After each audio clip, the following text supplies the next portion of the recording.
خلاصہ یہ کہ کسی دوسرے مسلک کے پیچھے نماز پڑھنا، دیکھو مسلک کوئی بھی ہو، اگر توحید پرست ہے، کافر نہیں ہے تو نماز ہو جائے گی، لیکن اگر کافر ہے تو نماز نہیں ہوگی۔ اب کافر کسے کہتے ہیں؟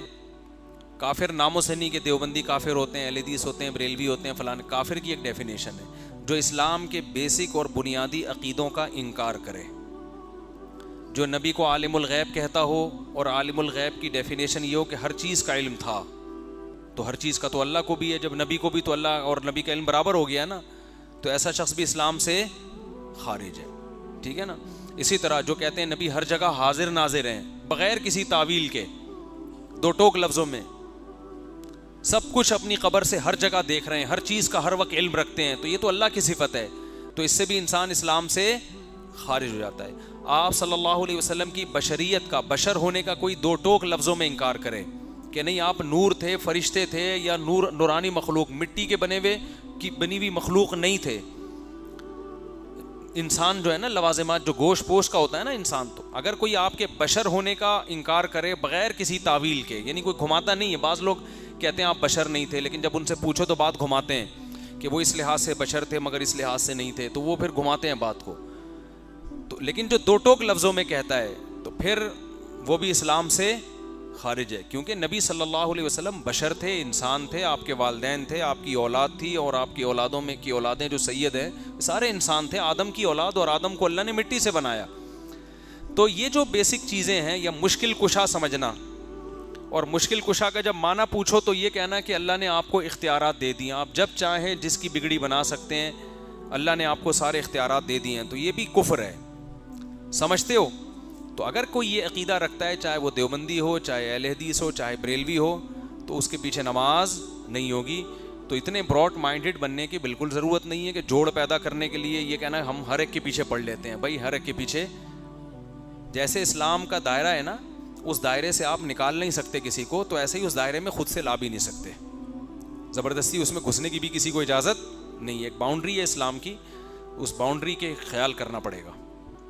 جمعے کے جو خطبے کی اذان ہے اس میں دونوں قول ہیں علماء کے، لیکن ہماری رائے یہی ہے کہ وہ اذان دینا بھی، اس اذان کا بھی جواب دینا چاہیے، کیونکہ صحیح بخاری کی حدیث ہے کہ حضرت معاویہ رضی اللہ تعالیٰ عنہ سے منقول ہے، تو اس میں صاف ہے کہ اذان کے جواب کا تذکرہ ملتا ہے، تو دینا چاہیے۔ بہت سے حناف نے اسی پہ فتویٰ بھی دیا ہے۔ کھانے کے بارے میں کی، استخارہ کے بارے میں آپ گوگل پہ لکھیں استخارہ مفتی طارق مسعود، تو استخارے کے بارے میں رپورٹ آ جائے گی۔ اور یہ جو آج کل کے استخارے ہو رہے ہیں یہ غلط ہیں، استخارے میں نکلتا کچھ ہے ہی نہیں، بس ویسے ہی ہے، کرنا وہی ہے جو آپ کی کھوپڑی میں آ رہا ہے۔ استخارہ تو ایک دعا ہے محض، لوگ نکلواتے ہیں اماں کا نام بتا کے، ماموں کا نام بتاتے، پتہ نہیں اس کا کیا ہے اس میں۔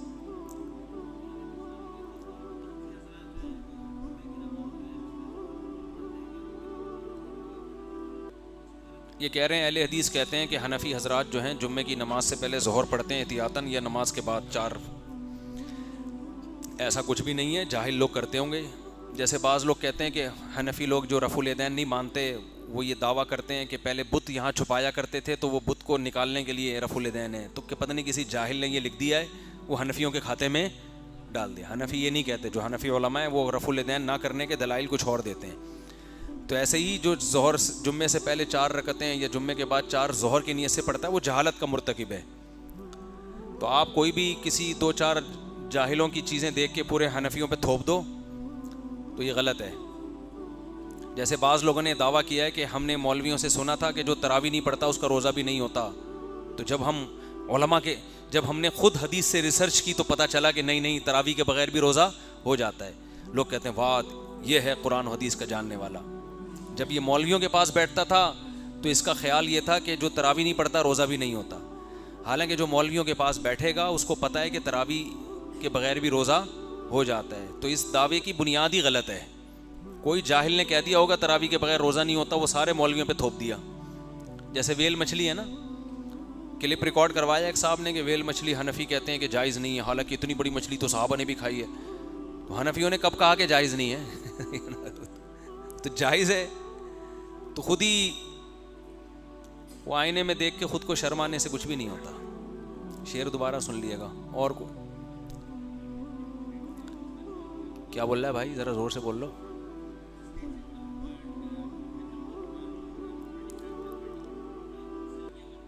اوئے ہوئے ہوئے، کہاں پر، کس کنٹری میں؟ کینیڈا میں ٹیمپریچر -25 تک جاتا ہے، نہائیں کیسے؟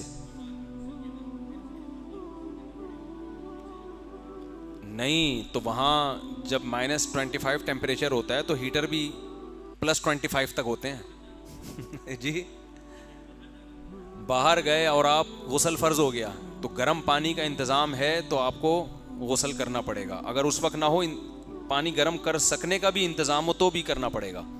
لیکن اگر ہے ہی نہیں انتظام تو ظاہر ہے مائنس ٹیمپریچر میں تو پھر تیمم کے علاوہ آپ کے پاس کوئی چانس نہیں ہے. یہ کہہ سکتے ہیں کہ تیمم کے لیے مٹی بھی نہیں ہے, کوئی پتھر بھی نہیں ہے, گاڑی کے اندر آپ بیٹھے ہوئے ہیں, -25 میں باہر نکلیں گے تو جنازے کے لیے تیمم کرایا جائے گا آپ کو, تو پھر غسل کیسے کریں گے؟ اس کو کہتے ہیں فاقد الطہورین, کہ نہ وضو کا پانی اور نہ تیمم کے لیے مٹی یا پتھر, نہ زمین, کچھ بھی نہیں ہے, باہر برف پڑی ہوئی ہے, تو اس کو کہتے ہیں فاقد الطہورین. تو اس میں جو حنفیہ کے ہاں راجح قول ہے وہ یہ ہے کہ ایسا آدمی نماز کی نقل اتارے گا, خالی نماز تو نہیں پڑھے گا کیونکہ وضو بھی نہیں ہے تیمم بھی نہیں ہے, لیکن نماز کی صورت بنائے گا. یعنی اب چاروں اماموں میں اس مسئلے میں اختلاف ہے کہ کیا کرے گا. بعض نے کہا نماز چھوڑ دے گا, مجبوری ہے, بعض نے کہا نہیں ایسے ہی پڑھ لے گا. تو اس میں حنفیہ کا قول یہ ہے کہ نماز کی صورت بنائے گا, نماز کی نیت تو نہیں کرے گا لیکن حرکات و سکنات وہی کرے گا جو نماز میں کی جاتی ہیں, اور بعد میں پھر جب وضو مل جائے تو نماز پڑھ لے گا قضا. تو یہ صورت اس لیے بنائے گا کہ ہمیں شریعت میں اس کی نظیر ملتی ہے, مثال ملتی ہے. جیسے ایک آدمی اگر پہلے سے سر پہ بال ہیں ہی نہیں اس کے, تو جب وہ عمرہ کرے گا, حج کرے گا, تو اب شریعت میں تو بال منڈانے کا حکم ہے, اس کے بال ہی نہیں ہے تو کیا کرے گا؟ تو پوری امت کا اجماع ہے کہ خالی سر پہ اس طرح پھیرے گا. یہ تو سر منڈانے کی صورت بنا رہا ہے کہ نہیں بنا رہا؟ اسی طرح جو آدمی مسافر تھا, روزہ نہیں تھا اس کا سفر کی وجہ سے, لیکن دوپہر کو وہ اپنے شہر میں داخل ہو گیا, تو اب روزہ تو نہیں ہے لیکن اب روزے داروں کی صورت بنائے گا. اس کے لیے کھانا پینا حرام ہو گیا, اب ناجائز ہے. تو احناف کی جو عقل ہے نا بہت تیز کھوپڑی ہے, وہ کہتے ہیں اس کا قرآن و سنت میں ثبوت نہیں ملتا لیکن اس جیسی مثالیں ہمیں ملتی ہیں. تو فقہ حنفی جو سب سے زیادہ فالو کیا گیا ہے نا, وہ دلائل کی قوت کا ایک بہت بڑا دخل ہے اس میں. تو وہ کہتے ہیں کہ صورت اس کی مثالیں ہمیں ملتی ہیں, تو اس پر قیاس کیا ہے. جب آپ کے پاس صریح حدیث نہ ہو تو پھر قیاس بھی ایک شرعی حجت ہے. تو ہمیں مثالیں ملتی ہیں. جو عورت حیض میں تھی, روزہ نہیں رکھا لیکن پاک ہو گئی حیض سے, جیسے ہی پاک ہوئی ہے تو اب کھانا پینا چھوڑ دے گی وہ, کیونکہ پاک لوگوں کے حکام میں روزہ تو ہوگا نہیں, کیونکہ روزہ تو صبح سے رکھا جائے تو روزے کی صورت بنانی پڑے گی. تو ایسے ہی وہ کہتے ہیں. اسی طرح حج کسی کا فاسد ہو جائے تو حج کے ارکان بہرحال ادا کرنے پڑتے ہیں, حالانکہ حج گیا اس کا لیکن پھر بھی ادا کرنے پڑتے ہیں. تو حج تو نہیں ہوگا لیکن حج کی صورت, تو اب نماز کی صورت بنانی پڑے گی اس کو. اس میں کچھ بھی نہیں کرے گا, بس رکوع سجدہ کرے گا وہ, اور بعد میں وہ پھر نماز کو مکمل کرے گا.